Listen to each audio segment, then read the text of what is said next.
Hi, I'm Larry Galloway. Let's talk with Larry. Today we'll be talking about Juneteenth and the celebration of Juneteenth. We'll be talking about how we got here. And to start off with, first I want to give honor to God for just giving us another day upon this earth. And I want to give honor to God for just being Lord and Savior. And let Him know that I thank Him and we love Him. But how did we get here? Juneteenth, 1619. Jamestown, Virginia, there was a slave boat that came over with 19 to 22 African kings on it, taken into slavery, kidnapped from their own country. So they was brought here in chains on the bottom of a boat in 1619. How did we get here to Juneteenth? July 4th, 1776. The British is coming. The British is coming. Probably, yeah, as he ran or rode his horse through the street. Give me liberty or give me death. But yet and still, as he ran through the streets, there were still slaves.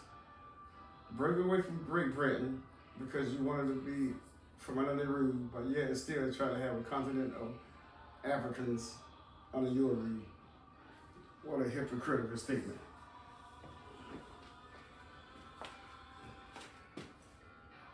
Harriet Tubman, a passage to freedom.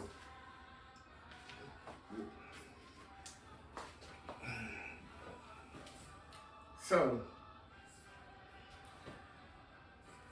John Brown, which was a white guy, and his friends, his sons, started a rebellion. The rebellion against slavery. And what happened is that this started white people killing white people, because John Brown was white and he was against slavery, and he started a rebellion and they killed him and his sons.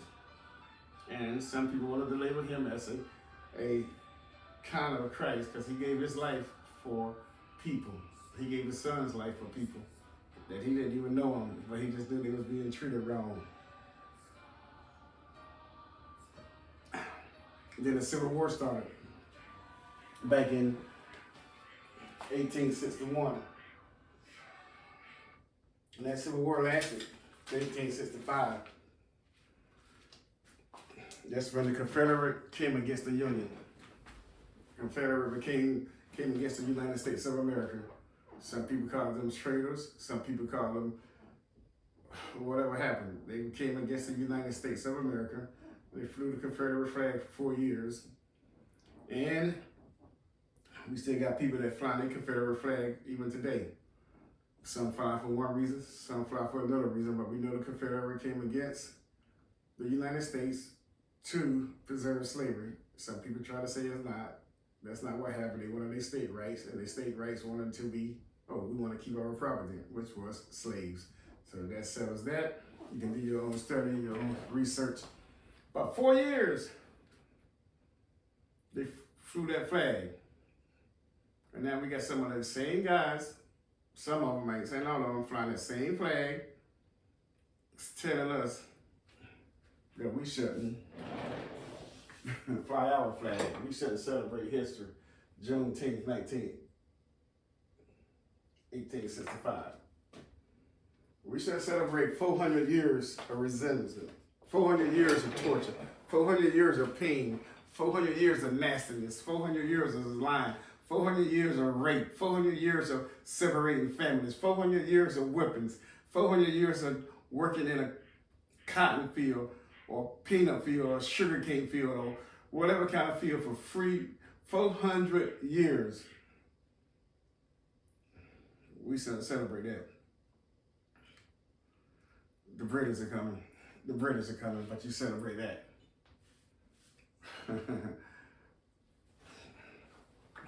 You celebrate 1861 to 1865. You celebrate that. But we shouldn't celebrate that. We even got a president that's sitting in office today that said that on Juneteenth that we have too many paid holidays. Sitting in office today saying on Juneteenth we have too many paid holidays. Why didn't he say that on January 1st? Or why didn't he say that when he was president on 4th of July or Christmas or Easter or Memorial Day, Labor Day, whatever other kind of day? Why did he pick Juneteenth? I'll tell you the same reason that he picked 88 feet flagpoles flown in the yard of the White House, 8 and 8. Think about that. That's symbolic for something. But we're not going to talk about it today. We're talking about celebrating Juneteenth. And how did we get here? We got a president, once again, trying to deflect. I believe it was deflected from Juneteenth in some way. It might have not been. We bombed Iran. We're supposed to be celebrating freedom, but we want to change the concept and think about, hey, we bombing people. We're at war. I'm still going to celebrate my freedom. I'm still going to celebrate Juneteenth. No matter what people say, they can't stop us. It's up to us. And we talking about Juneteenth, whenever Biden in 21 signed it into play, made it a federal holiday, the 17th of June in 2021. And for some reason now, our president don't even want to celebrate it. Okay, but Juneteenth came in play whenever the Emancipation has been signed in 1863, January the 1st, declaring all slaves or all Americans was free, which he shouldn't have had to sign that because the Declaration of Independence said we find these to be true, that all just blah, blah, blah, blah, blah. I'll say blah, blah, blah, blah, blah because that's what it was. Because how can you say that everybody is free but you still got slaves? How can you say everybody in America is free and you still got people in captivity? How can you say that? So it was blah, blah, blah, blah, blah. We declare these truths. And then 1863, and the amendment was signed that all people are free. So that's why when this shirt said Juneteenth, free-ish. Not free, but free-ish since 1865. Because we say a lot of things in the United States of America, and then we do something else. Let me throw this out here before we get back to Juneteenth. Why every time that something is going on in the United States that we want to compare it to Bible prophecy? Why does every time that something that's happened with Israel, the Israel that we know as now, Israel, remember Israel is a people, not a land that the Bible talks about. It's a people. So why do we want to put every time that something happened in Israel that this is World War III, or just every time something happened in the United States that this is Bible prophecy?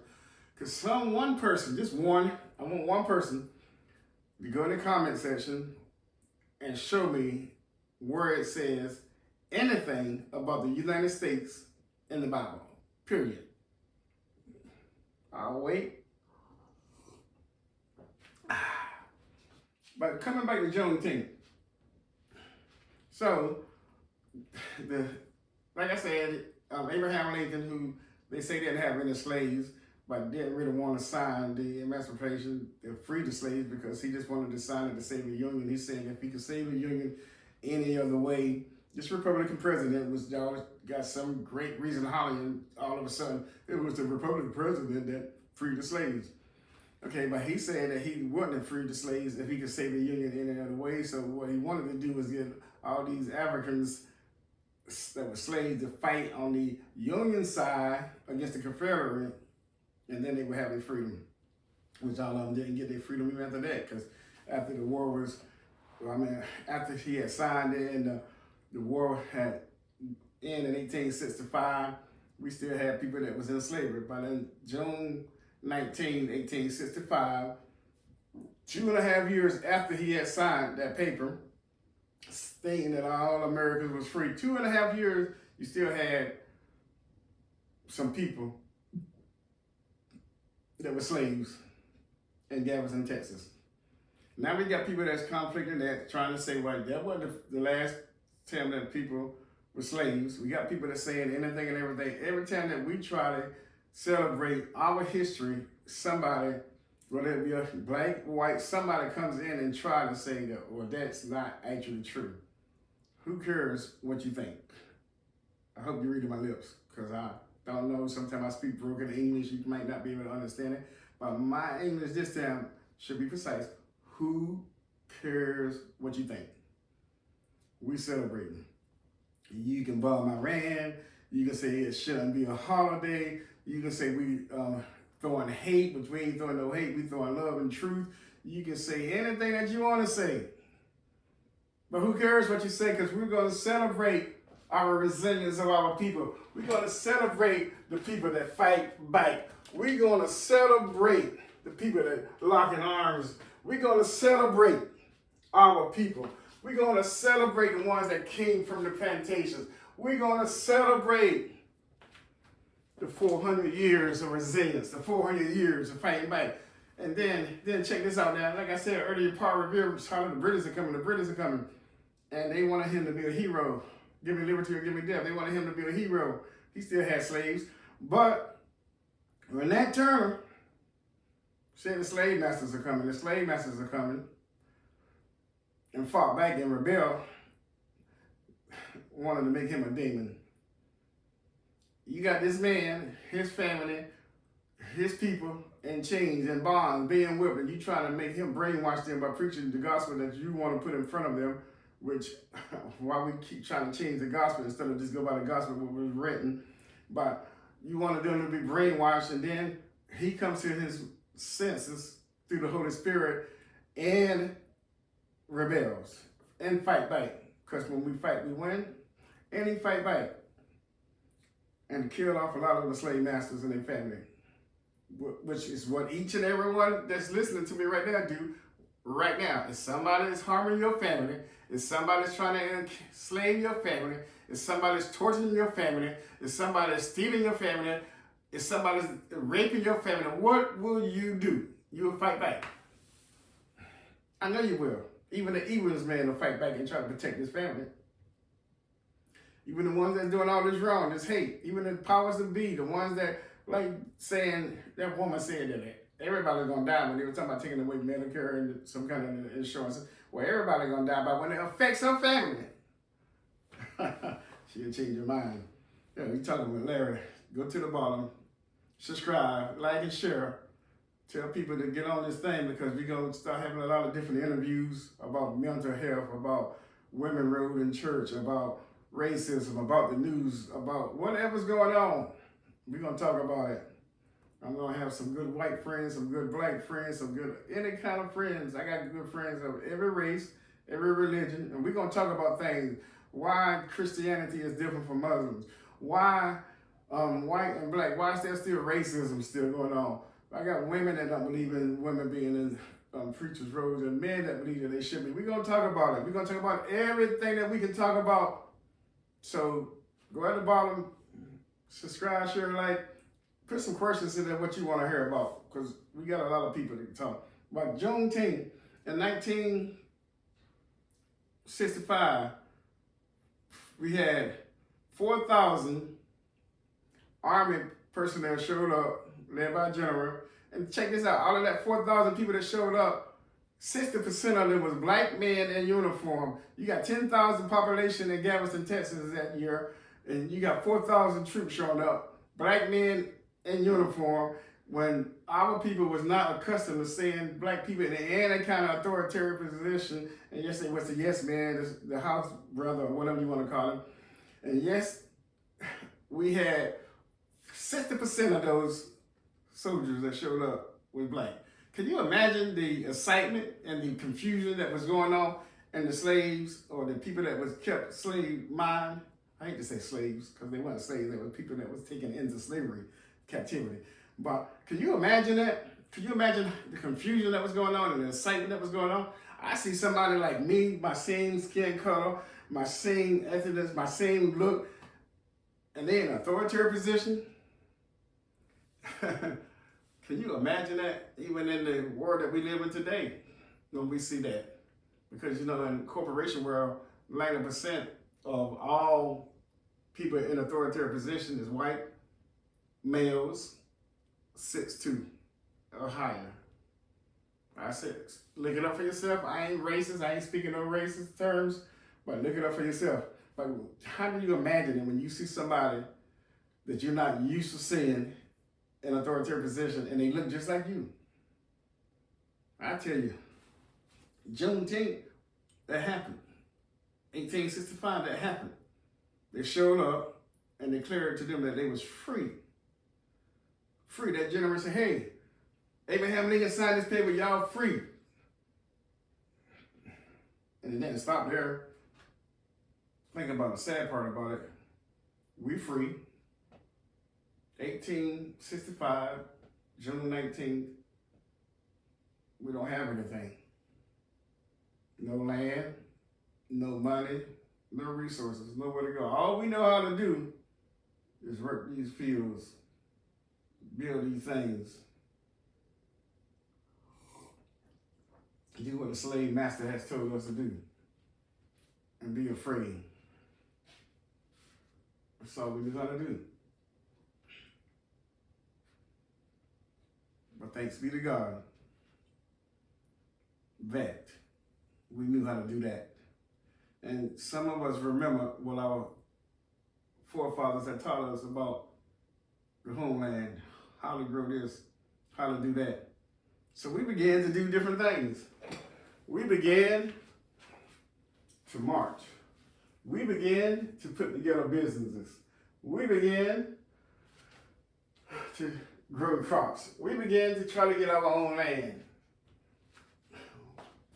We took some of the bravery, the faith, and stepped out. And now you want to tell us we shouldn't celebrate Juneteenth.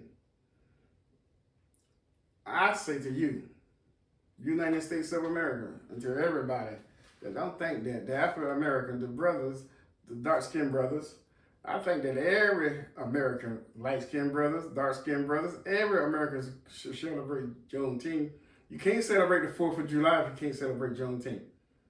Because until you can celebrate everybody being free, you can't celebrate nobody being free. Because you can celebrate everybody having peace and joy, you can't celebrate nobody having peace and joy unless you're just hateful. Which we do got some hateful people, and they're showing up. Ah, man. This my lip. Look here. Y'all have a blessed day. And know one thing. Jesus Christ is Lord of all. You're not Lord at all. Go out and help somebody that's not like you today, that look different from you today. Go out and show some love. Y'all be blessed out there. We'll see you the next time on Let's Talk with Larry Galloway. Peace.